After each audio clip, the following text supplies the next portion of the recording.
Bonjour, Mara de Ta'anit, on est au chapitre 4 à la page 30b, et donc avant de faire la page 30b, on termine juste la page 30a, il nous restait une petite ligne.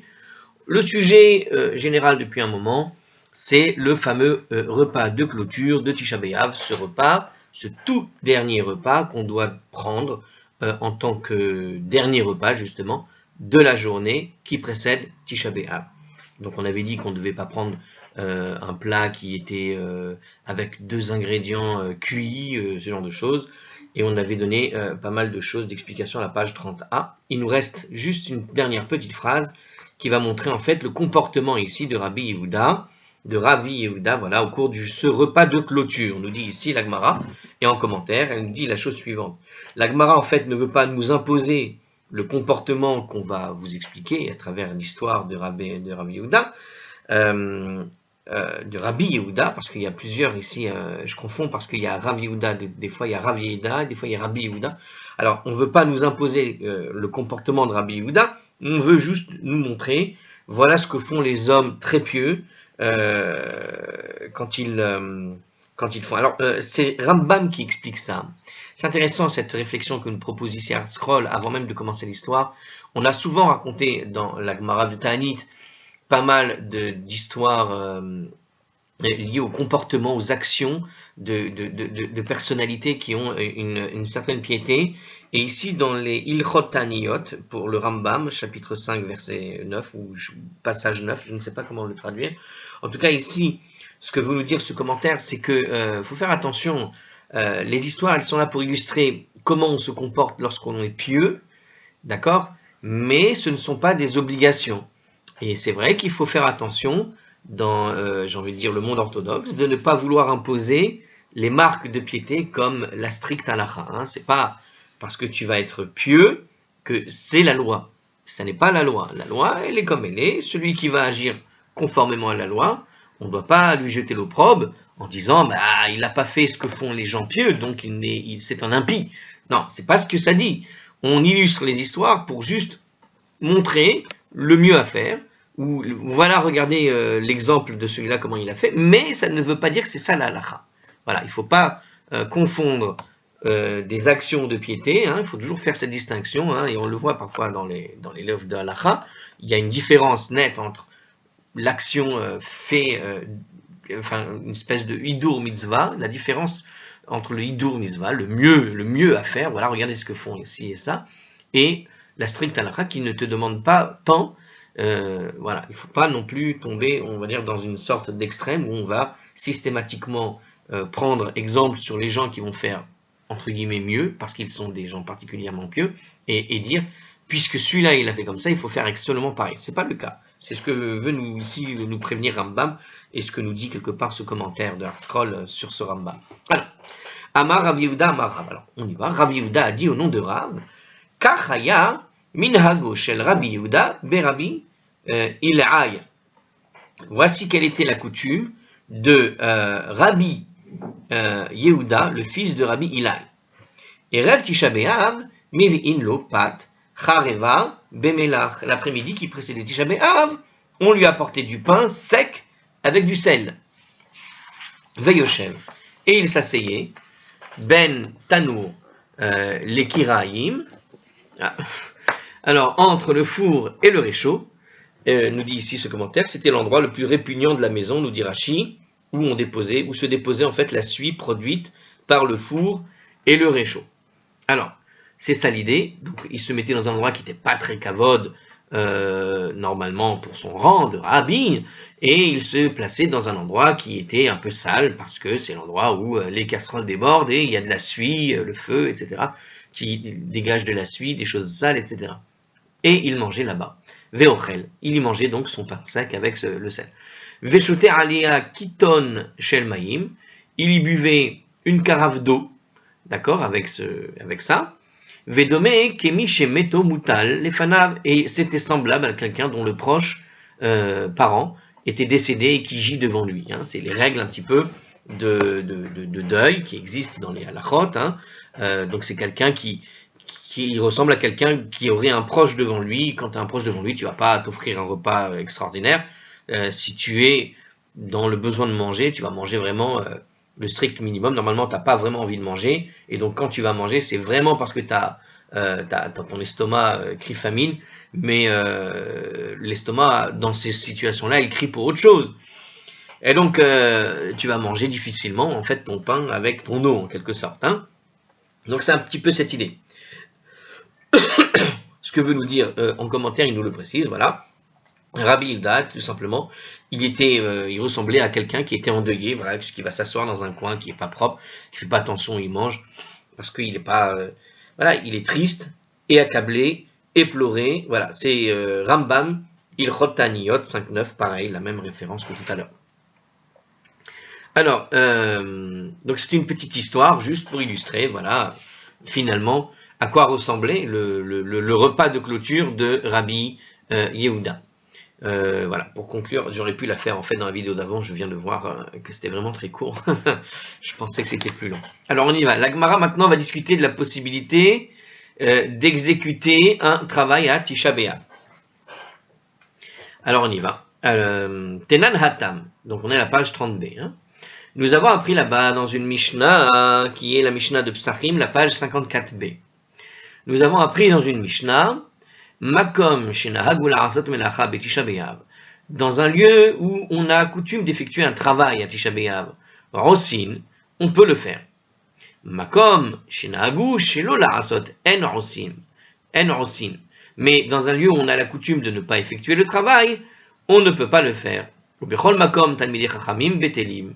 Néanmoins, partout les érudits en Torah doivent rester inactifs. Rabban Shimon ben Gamliel Omer, Rabban Shimon ben Gamliel il dit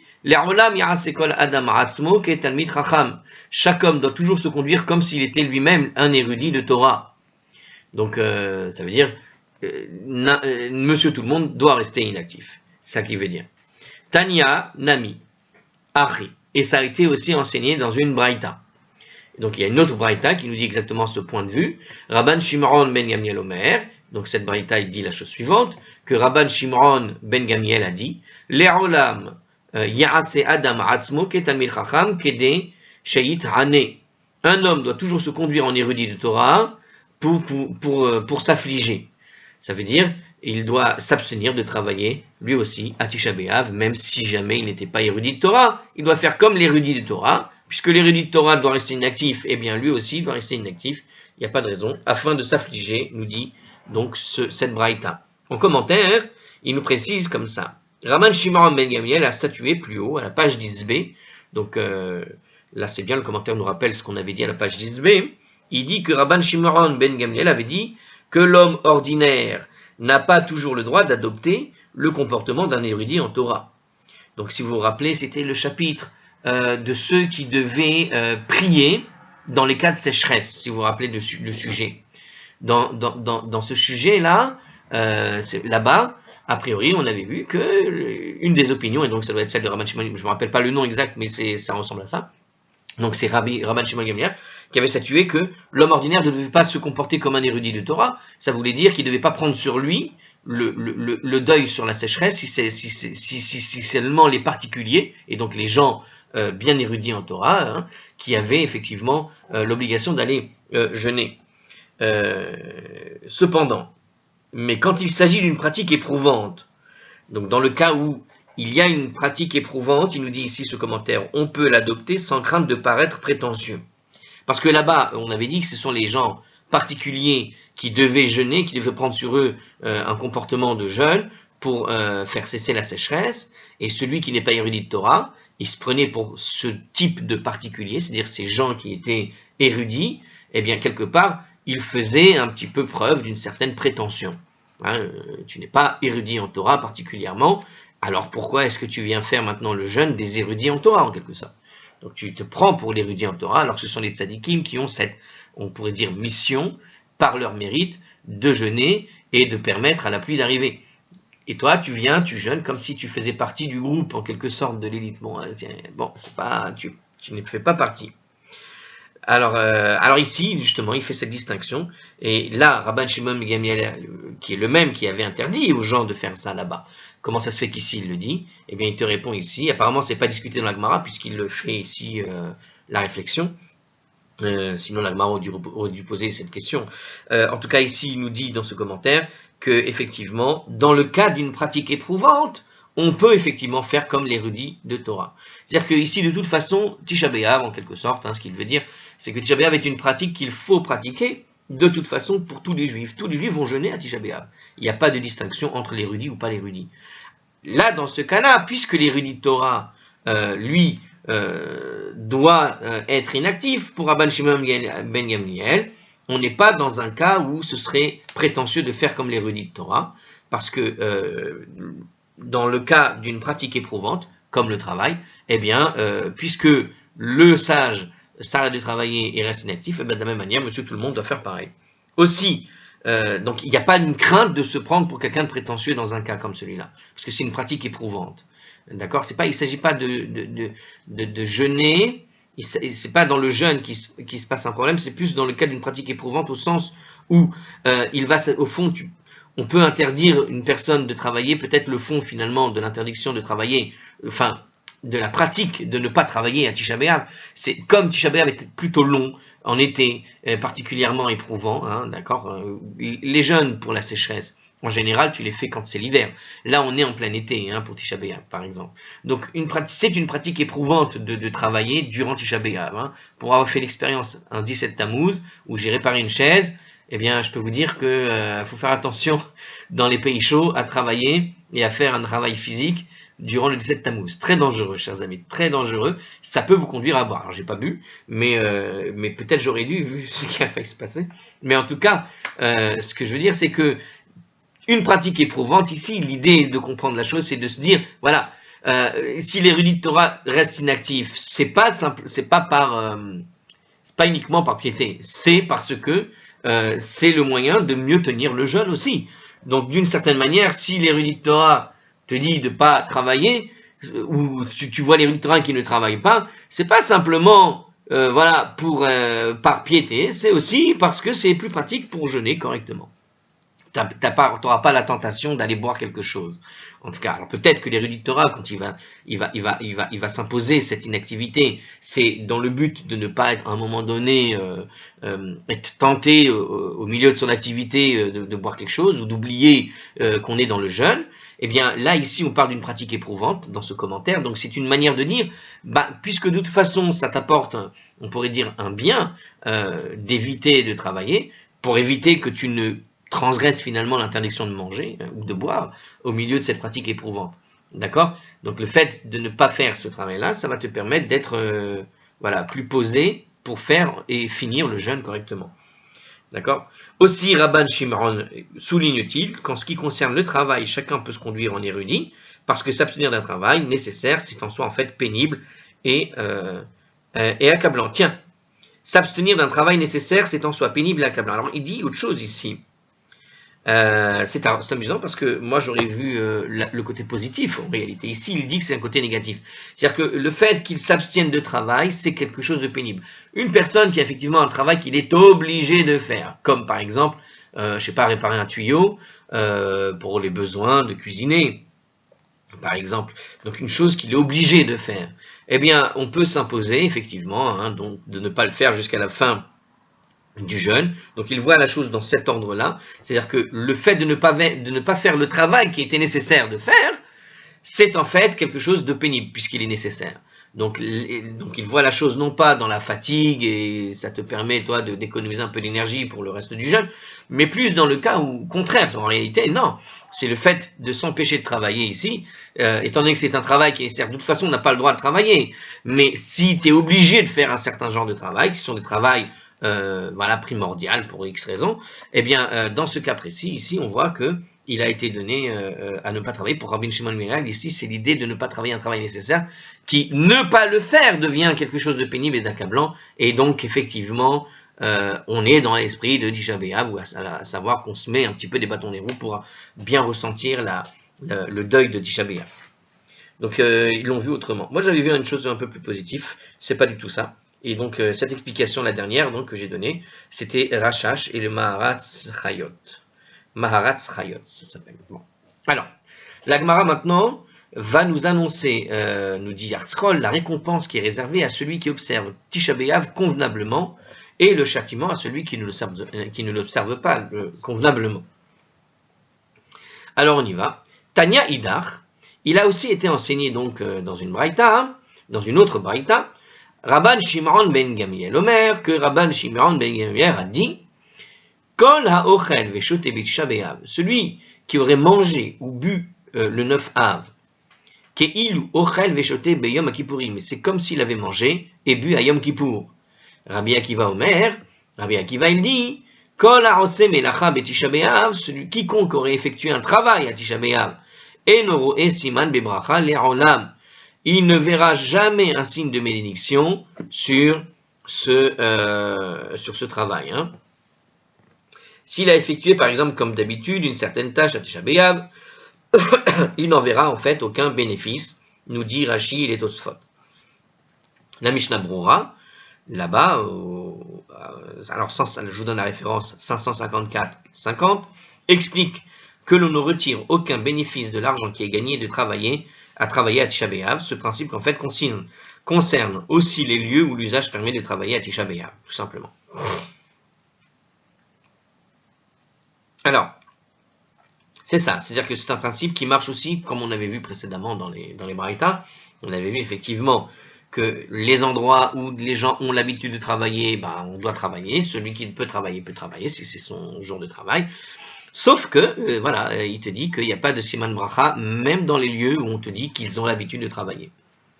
Donc, pour Rabbi Akiva, quiconque effectue un travail à Tisha B'Av ne verra pas de signe de bénédiction.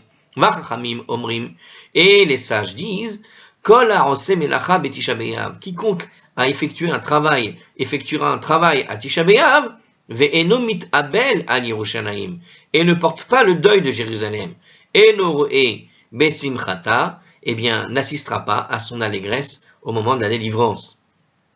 Chez Nehemar, comme il est dit.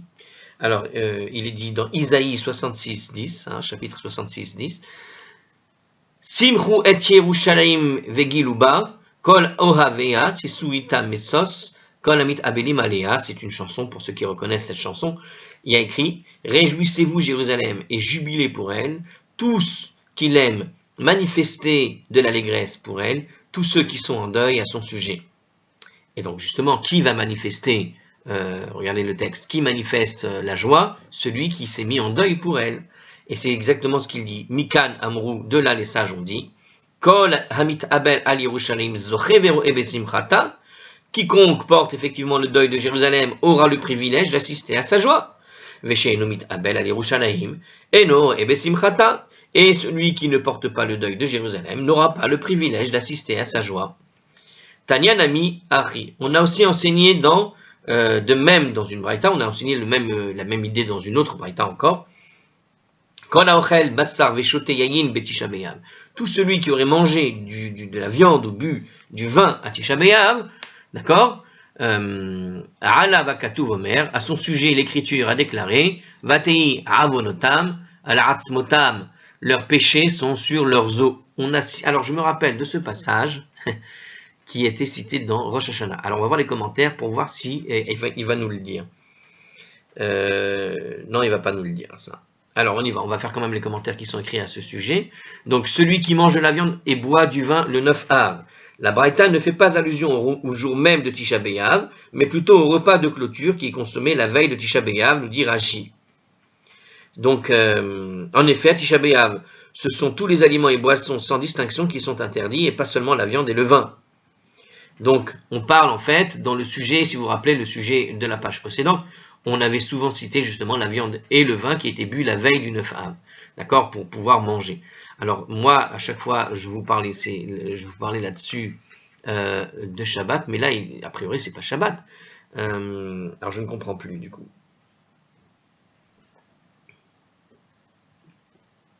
En tout cas, ici, c'est une allusion au repas de clôture, à savoir qu'il ne faut pas donc, a priori, manger au-delà de ce repas de clôture, c'est un œuf cuit, point, et rien d'autre. Ouais. C'est-à-dire qu'on ne prend pas deux ingrédients cuits. Donc c'était l'idée dans certains commentaires qui expliquait cette notion de viande et de vin ici, ça obéissait à cette notion.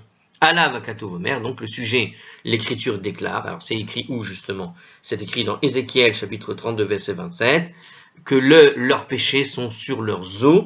Ça veut dire quoi? En d'autres termes, c'est comme si leurs péchés étaient gravés dans l'os et ils n'échapperont absolument pas au châtiment.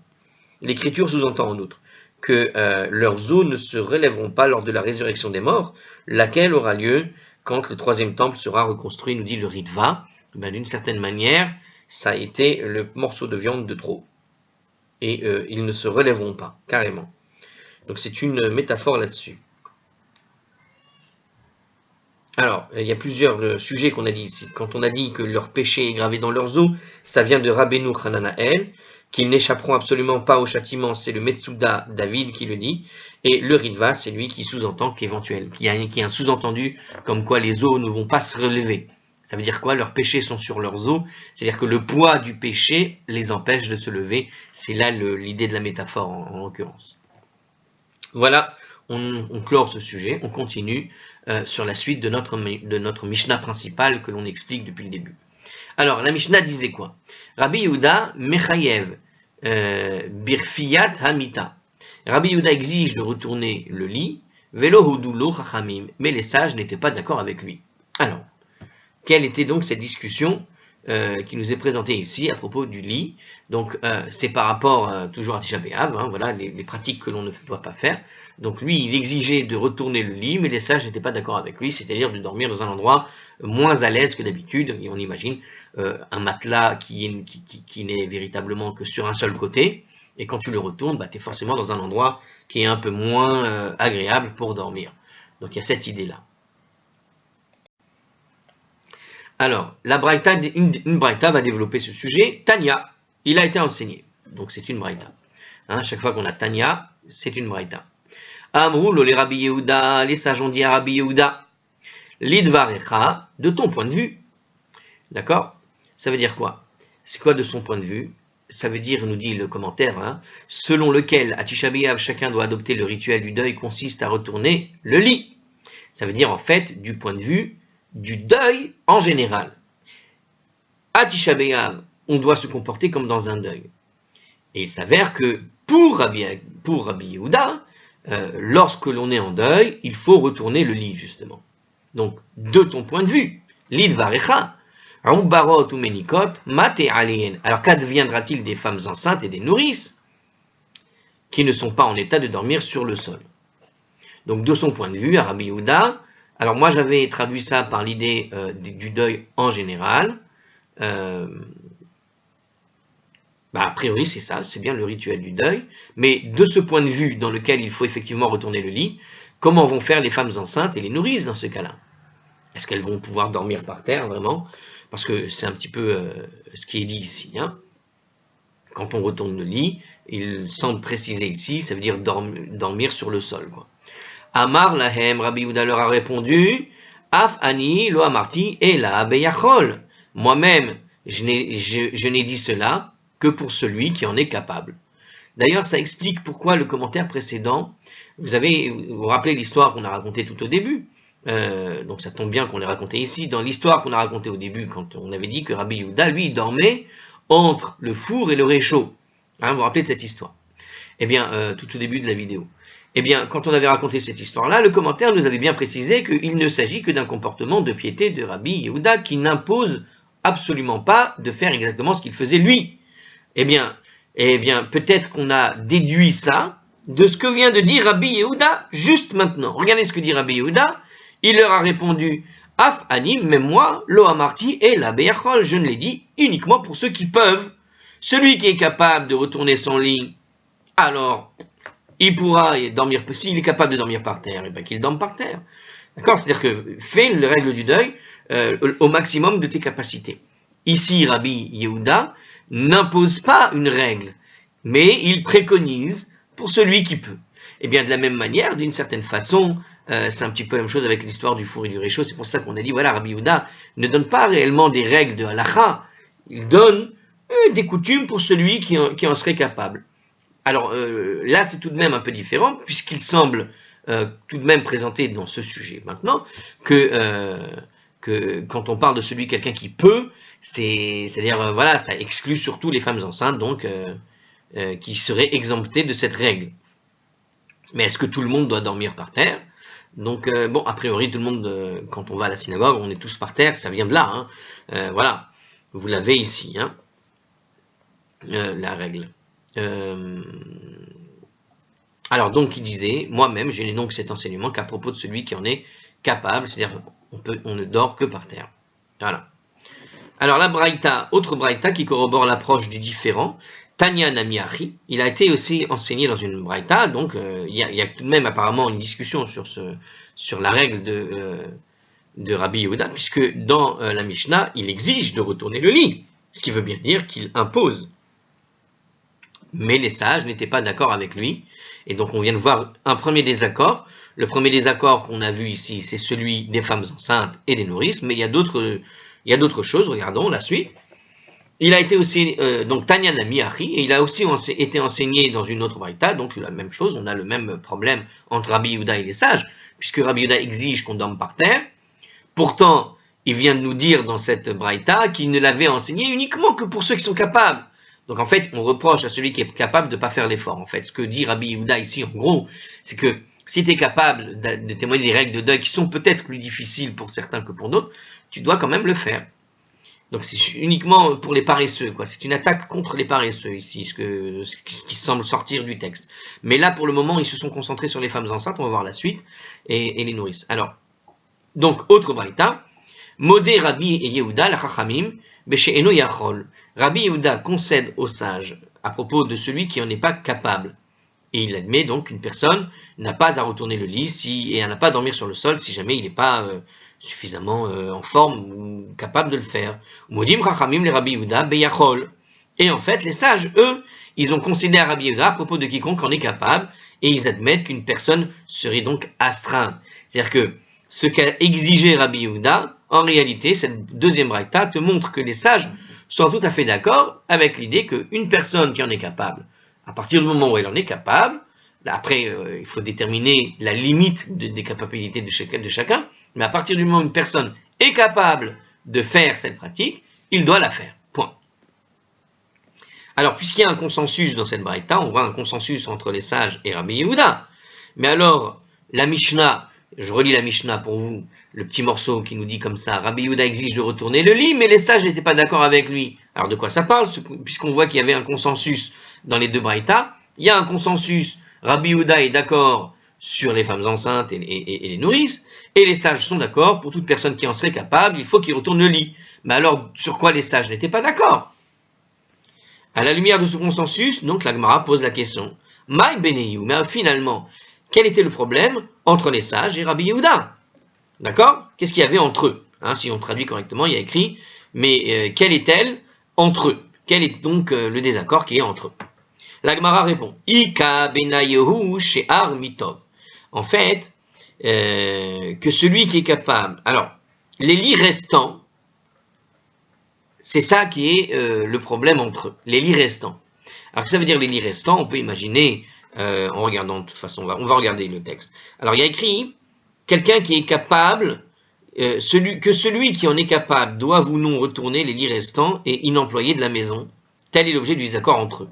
En fait, ce que veut Rabbi Yehuda, c'est pas simplement dormir par terre, mais tous les endroits où il y a un lit, il faut faire l'effort de retourner éventuellement les matelas, ou en tout cas de tout ce qui reste dans la maison et qui permet en fait d'avoir la possibilité de dormir dessus, de s'asseoir dessus correctement. Il faut en quelque sorte déplacer, le rendre moins praticable que ce qu'il n'était avant en quelque sorte. C'est d'accord, c'est-à-dire que tu mets par terre une chaise ou un fauteuil, tu le retournes. Enfin, tu vois, c'est-à-dire tout ce qui reste autre dans la maison, même si tu prévois pas de l'utiliser, tu le retournes, tu le rends pas utilisable.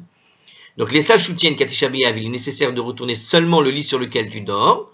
Alors, ça c'est le commentaire, tandis que Rabbi Yehuda exige de retourner tous les lits comme il est d'usage dans la maison d'un endeuillé. Ça veut dire qu'il veut pratiquer les règles du deuil à fond, à savoir que dans une maison d'endeuillé, tu vas effectivement agir de cette façon. Eh bien, à Tisha B'Av, tu agis exactement de la même manière. Mais les sages ne sont pas d'accord. C'est uniquement l'ustensile que tu vas utiliser, hein, le lit, le siège que tu peux retourner, mais retourner tous les sièges, tous les machins, faire en sorte de transformer la maison en maison de deuil, non. C'est uniquement là où tu dors que tu dois poser par terre ce matelas, voilà.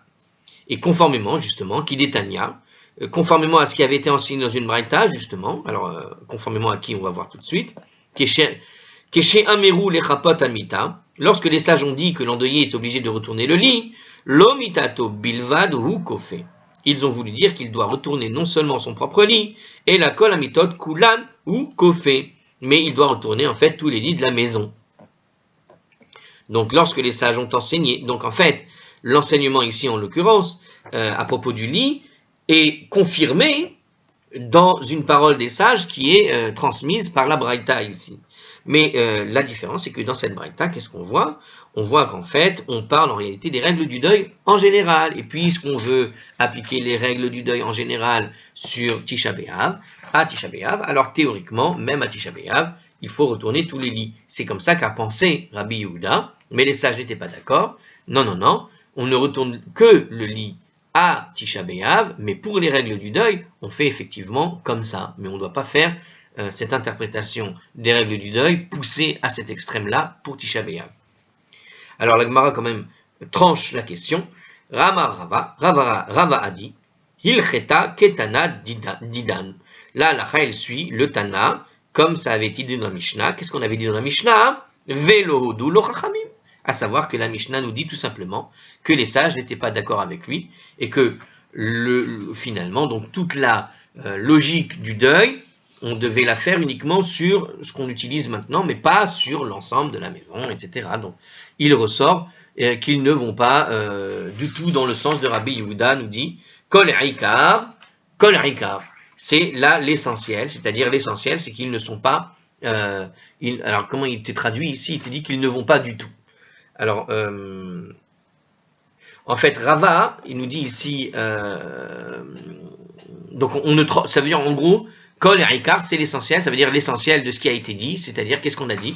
Et ben, ce qu'a dit la Mishnah, c'est-à-dire ils ne sont pas d'accord avec lui. Donc, quand Rabbi Yehuda te dit qu'il fallait exiger de retourner le lit, c'est sous-entendu en réalité sur les règles du deuil.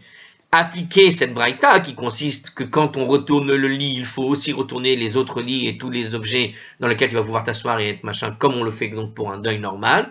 Et ils ne sont pas d'accord avec lui, à savoir d'appliquer un deuil complet. C'est-à-dire ils ne sont pas d'accord sur cette règle-là, à savoir que les sages n'ont donné cette règle que pour le deuil et pas pour Tisha B'Av.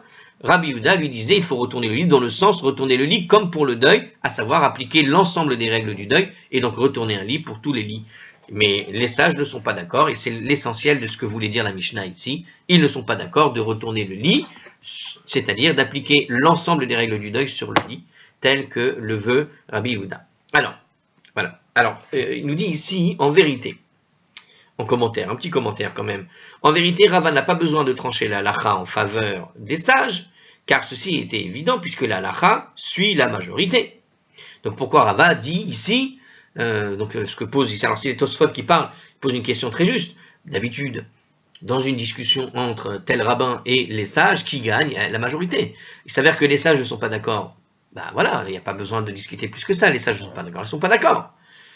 Alors pourquoi est-ce que Rava a besoin de trancher et de dire, eh bien, c'est l'essentiel de ce que vous dit dans Mishnah, à savoir les sages ne sont pas d'accord, il faut suivre les sages. Il n'y a pas besoin de nous enseigner, on sait toujours que ce sont les sages qui gagnent. Alors Rava tente plutôt de cerner l'interprétation exacte du différent qui opposait Rabbi Yehuda aux sages, et il vient choisir entre une interprétation proposée par le Tana de notre Mishnah et celle que suggèrent donc les Braïtot. Et selon l'interprétation qu'il privilégie, lui, ça veut dire que celle de la Mishnah, les sages autoriseraient même à celui qui est capable de dormir sur le sol à se coucher dans son lit à Tisha B'Av. Et bien voilà l'idée finalement de Rava. Ici, ce qu'il veut nous dire, c'est que même l'essentiel de la Mishnah donne en fait l'essence de ce qui a été dit dans la Mishnah. Elle a tout dit, la Mishnah. Il n'y avait pas besoin de ramener les Braïtot pour savoir.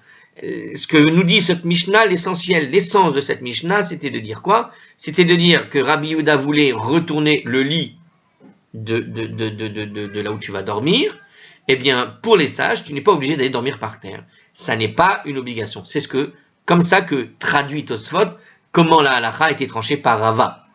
Mais elle peut être tranchée d'une autre manière, à savoir, comme je vous l'ai présenté, à savoir qu'ici, on peut comprendre que dans la Mishnah elle-même, c'est une sorte de clin d'œil à la règle générale du deuil, et que Rava tranche pour dire non, il faut suivre l'essentiel, à savoir sans suivre ce que disait la Braïta. Bon, en tout cas, regardez ce que nous dit ici le suite de ce commentaire. En réalité, de nos jours, puisque là, on pourrait croire que à Tisha B'Av, on peut dormir dans son lit. Alors, normalement, on peut dormir dans son lit, mais c'est pas le mieux à faire. De nos jours, même les endeuillés s'abstiennent de retourner leur lit. Ah bah écoutez, c'est autre chose. Regardez ce qu'il dit ici. Aujourd'hui, en fait, même dans le cas d'un deuil normal, quelqu'un qui perd un proche, je ne sais quoi, eh bien, ils ne peuvent pas retourner le lit. Pourquoi? De peur d'être accusés par les non-juifs de pratiquer de la sorcellerie, car il y avait dans cette pratique chez les non-juifs à une certaine époque, donc une dimension de sorcellerie. Donc, pour éviter de faire quelque chose qui ressemblait à des choses des non-juifs, en quelque sorte, ou d'être accusé de n'importe quoi, parce que malheureusement, tu éternues, tu seras accusé de provoquer un ouragan. Tu vois, l'antisémitisme, il a toujours été un peu comme ça. C'est pour un oui, pour un non, on va t'inventer des choses. Eh bien, il semble qu'aujourd'hui, même les endeuillés ne font pas ça. Alors, Tosfot, lui, justifie autrement notre coutume de ne plus retourner les lits dans la maison de l'endeuillé. Et il faut aller voir donc une référence de Tosfot, il faut aller lire Tosfot pour ça. Ils l'ont pas mis, dommage, mais ce sera pour celui qui connaît l'hébreu et qui sait lire les choses dans les colonnes qui entourent la Gemara. Alors, notre Mishnah nous disait la chose suivante. Alors, on va poursuivre dans une autre vidéo. Allez, je vous dis à la prochaine.